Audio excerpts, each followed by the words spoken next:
Hello there, it's Chandra Easton here from StarAstrologyHealing.com, continuing on with my talks around this ancient land. I'm still in the top end, that's the Northern Territory of Australia, and I wanted to speak to you today about the absolutely fabulous Barunga Festival that is happening, I think it's about 400k south of Darwin. Maybe it's 100 kilometres southeast of Katherine, and it's I arrived here by following the Central Arnhem Land Road. Bitumen, it's a community who have opened their doors and welcomed people every year for decades now, I think. Amazing gathering of culture, sport, music, arts, food, good heart. There are many sponsors, and I'm sure it simply wouldn't go ahead without all of the sponsors, but the major sponsor is the Skinny Fish Music Foundation, which is set up for Dr. G's music and continues after his passing. Yes, I arrived here a couple of days ago and just settled into the peace of the land, enjoyed the sunset. The following day the festival opened with a welcome to country.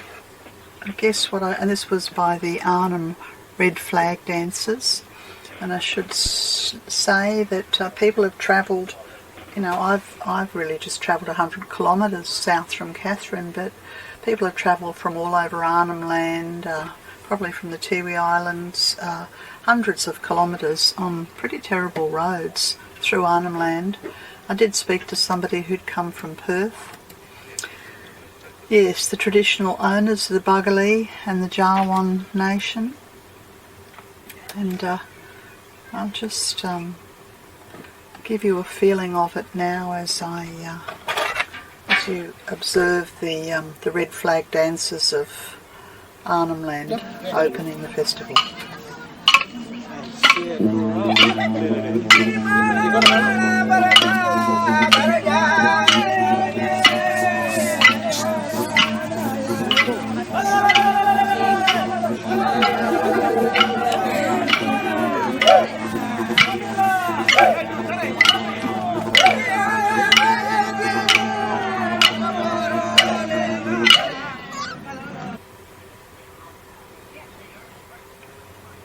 Absolutely breathtaking dancing. The crowd were just blown away.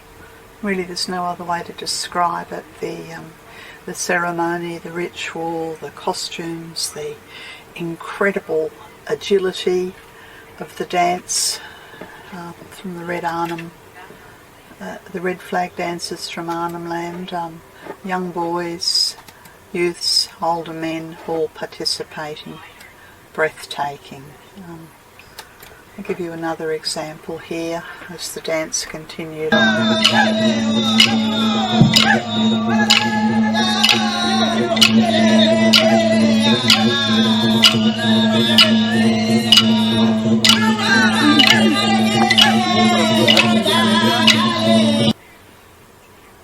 Yes,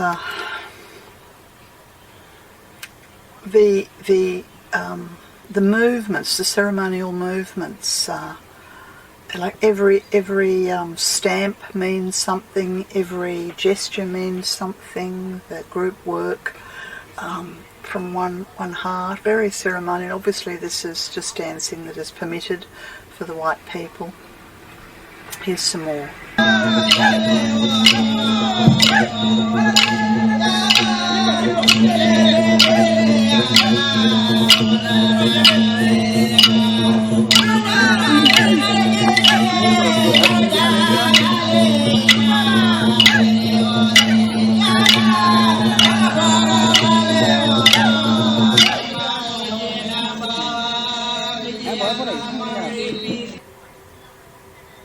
It's lovely to see that it's the men and the women involved. You can see here from this snap how large the crowd is. I believe there are maximum crowd of 3,000 people.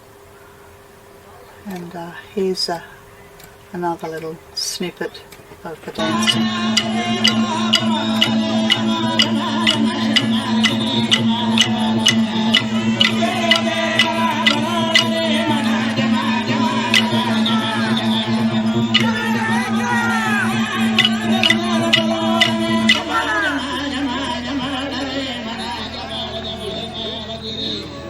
What I find really profound is the way the language has been kept alive and passed on through the generations.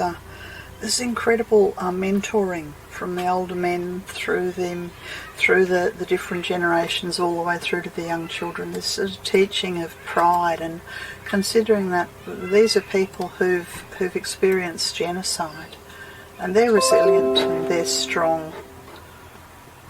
Resilient and strong. And it just brings a tear to many people's eyes to see this sort of strength, this inherent strength, and this carrying on of the culture and traditions and the law.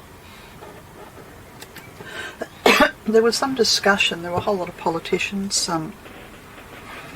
at the opening. I think the Deputy Prime Minister was there in his acting Prime Minister capacity. There was some discussion about the fact that this is only the second time in, I think, 5 generations that a Prime Minister has come to Barunga. The last time was when Bob Hawke came, and it was the very last thing that he did during, I think it was 1989, where he talked about treaty and the unfinished business of reconciliation and reparation to the Indigenous people, and out of this came the Barunga Statement, which I think still hangs in Parliament House. As I said, there was a whole lineup of politicians all speaking about basically respecting the land councils and handing over of empowerment and, more importantly, funding to the Indigenous people. Senator Senator Marlandiri McCarthy, she was the last senator to speak. Yes, we were all sitting in the sun, a bit tired and hot by this point, but fabulous to see the cooperation. I think there was a woman who's a chair, I think, of the traditional owners' land councils, and she talked about the collaboration of the land councils all over the territory and how the work is in cooperation but with government, all tiers of government, but it can't be done without recognition of the unfinished business treaty. Another aspect of the festival that I found brilliant was the First Nations Fashion and Design Parade. They had a runway, and the young women came from all over Arnhem Land, and I think some as far north as Darwin, from modelling, their culture, the materials, the fabrics, the designs, the basketware, the feathers. Such poise, such grace, and the crowd just roared with this incredible strong role models of there were younger girls there who probably were around about 12 years old, yes, and they're all the way through to the mentorship from the older women. And so I'll just give you a snapshot here of a few bits of the parade.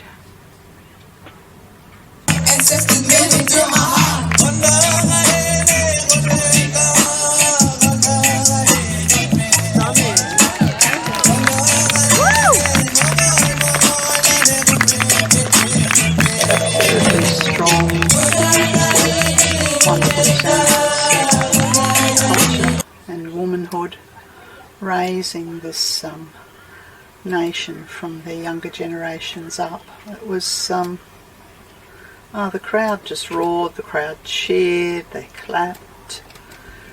Yes, here's a little bit.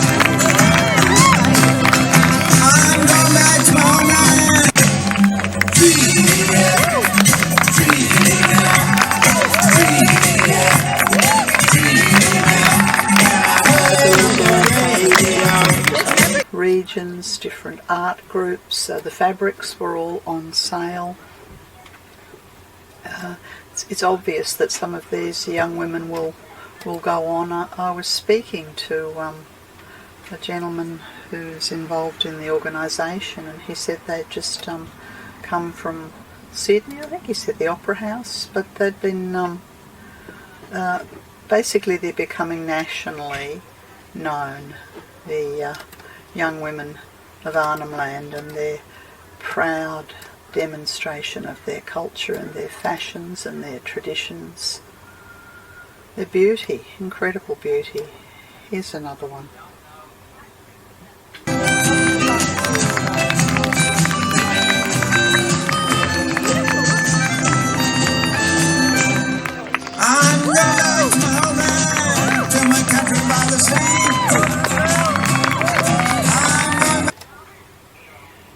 Yes, there was a second fashion parade the following day, which I didn't manage to capture on film, but I hope I've given you an insight into this resilience of these people from the territory, from the top end, from Darwin, from Arnhem Land, their beauty, their courage, their capacity to rise again in the face of so much that has been difficult.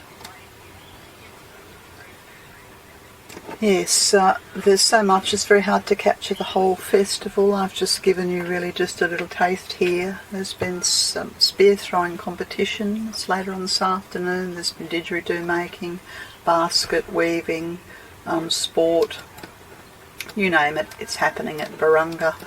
It's the Queen's birthday weekend every year, and if you're ever in the territory in June, I advise you this is not to be missed. It's been Chandra Easton from StarAstrologyHealing.com.